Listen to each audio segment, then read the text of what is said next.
Atividade comercial mundial. O que esta imagem representa? Como é possível adquirir mercadorias fabricadas em outros países? E como essas mercadorias chegam até a residência de quem as comprou? Você já comprou algum produto que veio de outro país? Qual?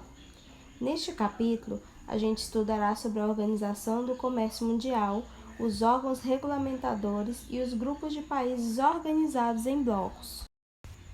Organizações internacionais. As relações comerciais sempre existiram, pois nenhum país é autossuficiente em relação a recursos naturais, capital e tecnologia.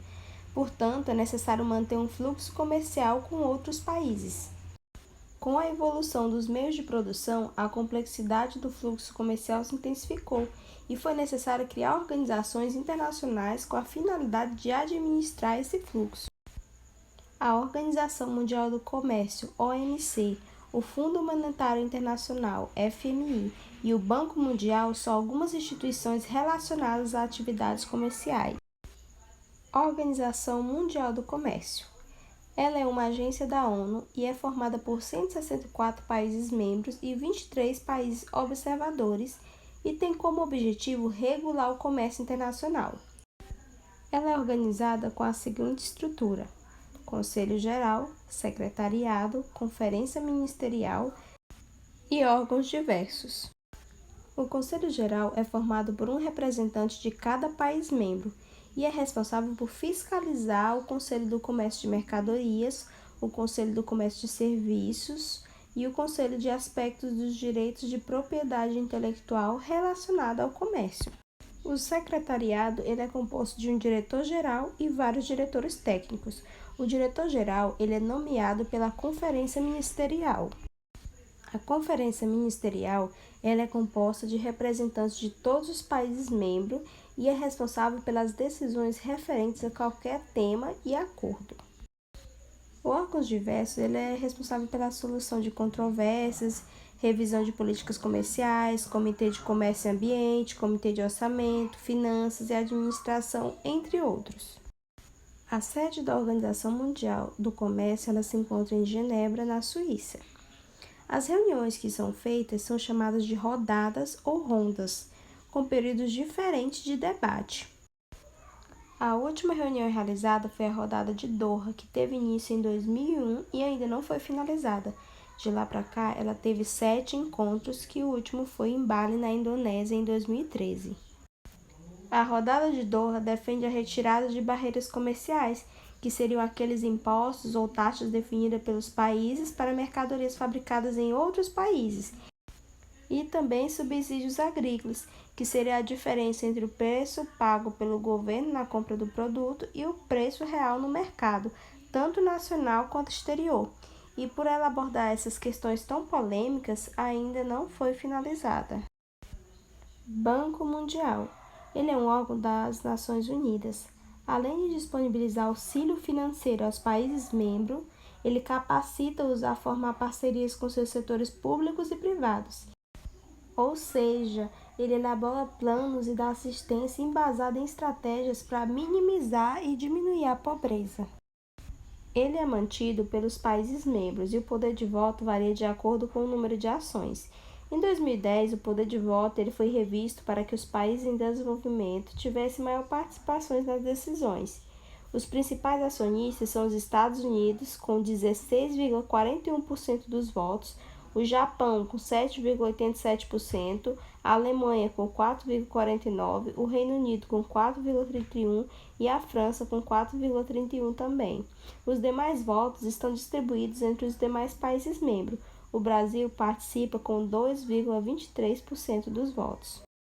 Quando algum país membro solicita empréstimo ao Banco Mundial, os especialistas eles analisam a situação do país e a sua solicitação, e depois que eles aprovam, o país deve elaborar um documento chamado de Estratégia de Parcerias, onde ele vai apresentar o plano das atividades, isto é, quais os objetivos dele, os desafios enfrentados, o desempenho econômico e social, as perspectivas, etc. E esse plano ele deve abranger tanto o setor público quanto o privado. Fundo Monetário Internacional. O Banco Mundial ele tem como principal objetivo o quê? a redução da pobreza. No entanto, o FMI ele pretende equilibrar o sistema monetário internacional. O FMI ele é uma agência supranacional, ou seja, está acima do governo de cada país, e ele analisa os programas econômicos de cada país membro e publica os relatórios. Ele é mantido por meio das cotas dos países membros, que são definidas em função do desempenho de cada um.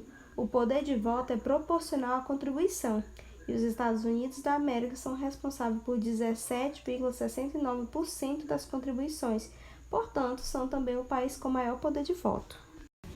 O Brasil já acionou o FMI diversas vezes, mas também ele já teve sua ajuda suspensa por não cumprir algumas metas estabelecidas.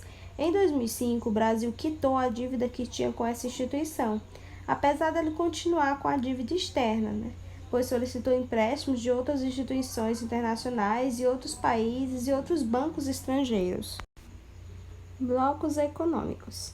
A criação de um bloco econômico ocorre por meio de acordos que definem os critérios da união econômica entre países membros. Alguns blocos têm áreas de influência mundial, enquanto a área de influência de outros é regional.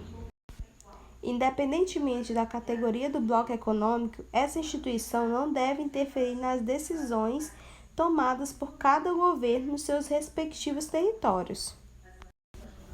Além disso, os blocos econômicos de hoje eles apresentam diferentes níveis de integração econômica. Temos a zona de preferência tarifária, que é considerada a categoria mais básica dos tipos de blocos econômicos. As tarifas entre os países membros são mais baixas do que as tarifas aplicadas a outros países que não pertencem ao grupo. Zona de livre comércio. Nela, a eliminação das barreiras tarifárias e não tarifárias em cerca de 80% dos produtos comercializados entre os países membros. União aduaneira. Nela, a adoção de tarifa externa comum entre os países membros, ou seja, a mesma tarifa para produtos importados de países não membros, não há livre circulação da população. O mercado comum, ele engloba a política macroeconômica e os parâmetros que definem as taxas de câmbio e as de juros, bem como ela propõe a mesma estrutura da política fiscal. A prestação de serviços, a mão de obra, o capital e os bens são de livre circulação entre os países membros. União Econômica e Monetária. Ela é a categoria mais completa do processo de integração econômica e define a adoção de moeda única por todos os países membros. A União Europeia seria um exemplo, mas alguns especialistas afirmam que não há bloco econômico nessa classe, pois nem todos os países membros da União Europeia adotam a mesma política e a mesma moeda. Blocos econômicos. União Europeia. Ele é um bloco econômico que se insere na categoria de mercado comum. A proposta desse bloco é que as taxas de juros sejam iguais entre todos os países membros, não havendo variações cambiais, bem como haja livre circulação de pessoas, mercadorias, prestações de serviços, sistema previdenciário igual, entre outros acordos. Em 1999, o euro foi adotado nas transações comerciais e financeiras, e em 2002 foi introduzido moedas e cédulas nas atividades comerciais praticadas pela população. Porém, nem todos os países membros adotaram o euro. A Bulgária, a Croácia, a Dinamarca, a Hungria, Polônia, Reino Unido, República Tcheca, Romênia e Suécia continuam com suas respectivas moedas. Por meio de um referendo realizado em 2016, os britânicos decidiram pela saída do Reino Unido da União Europeia. A União Europeia tem 7% da população mundial e corresponde a 20% das transações comerciais mundiais, ou seja, exportações e importações. Portanto, trata-se do bloco econômico mais importante em razão de sua abrangência mundial. Apesar dessa importância, o bloco apresenta dependência energética, pois os países membros eles têm baixas reservas de fontes energéticas e a necessidade significativa de petróleo, tanto para a produção quanto para as empresas e residências. Assim, o bloco ele importa expressivos volumes desses recursos, apesar de alguns países investirem em pesquisas para a geração de energia limpa. Mercado Comum do Sul, Mercosul. Ele é um bloco econômico com área de influência regional e se enquadra na categoria de União Aduaneira. Esse bloco ele foi criado em 26 de março de 91 por meio do Tratado de Assunção. Os países membros fundadores são a Argentina, Brasil, Paraguai e Uruguai. Bolívia está em processo de adesão. Chile, Colômbia, Equador e Peru são países associados. México e Nova Zelândia são países observadores e a Venezuela está suspensa por motivos políticos e econômicos. A Venezuela ela foi aceita como um país membro em 2012, mas ela se encontra suspensa porque ela descumpriu algumas obrigações assumidas quando foi aceita. Para regressar ao bloco, a democracia deve ser restaurada nesse país. Essa exigência é decorrente do Protocolo de Ushuaia, assinado em 1998, no qual os países membros do Mercosul se comprometeram com a prática da democracia. A integração econômica deste bloco ele engloba a tarifa externa comum, que permite a livre circulação de produção de bens e serviços. Mas para que isso ocorra, é necessário a isenção de tarifas alfandegárias entre esses países membros. Já a tarifa externa é comum em relação aos outros países associados. Porém, ainda há cobrança de alguns produtos entre os países membros e associados. A cooperação também envolve outros setores, como o energético, o educacional, o turístico e o militar. Quanto à economia, o Brasil é o país que se destaca em relação à sua população e sua área territorial, até porque o Brasil é grande e tem muitos recursos naturais. No entanto, de forma geral, todos os países membros estão enfrentando crise econômica, o que acaba acentuando ainda mais as desigualdades socioeconômicas já existentes.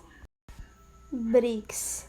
Essa sigla ela caracteriza os 5 países emergentes, ou seja, aqueles que estão em desenvolvimento e que se destacam na economia global, que seria o Brasil, Rússia, Índia, China e África do Sul.